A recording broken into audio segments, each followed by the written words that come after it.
Mr. Tim Robinson. Today I will discuss the death penalty and how it can be beneficial to everyday society. When you think of a person who is beyond redemption, what do you think about? Do you think about Charles Manson or maybe David Berkowitz? When someone performs an act that he or she knows will inflict mass casualties, what is your idea of a proper punishment?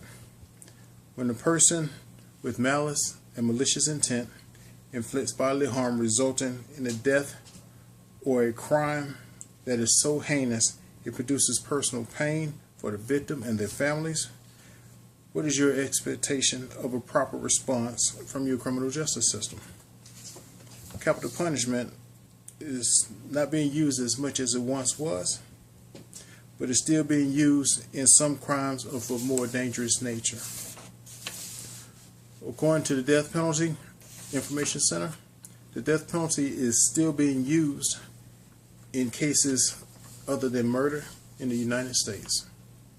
Some of these cases include, but are not limited to, rape, treason, aggravated kidnapping, major drug offenses, aircraft hijacking, weapons of mass destruction, contact killings, and aggravated assault by incarcerated felons.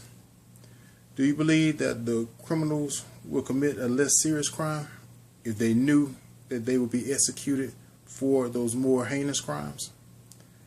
I would suspect they would also.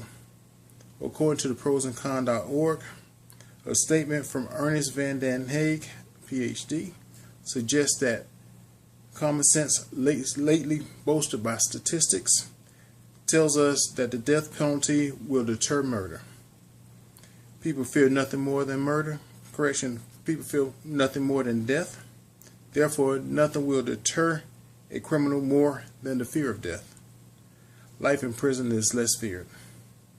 They also provide opposing views of this notion, saying states that have abolished the capital punishment showed no significant changes in either the crime or murder rates.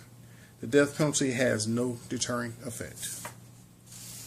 I researched the religious opinions of the general views of death penalty for the established religious sects.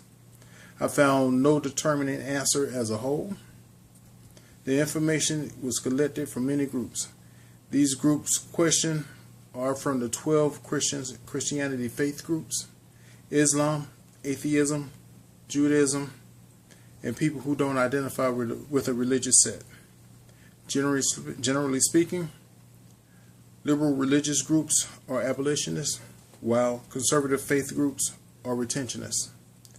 Exceptions are the Church of Jesus Christ, the Latter-day Saints, the Mormons, and the Assemblies of God, which have not taken an official position.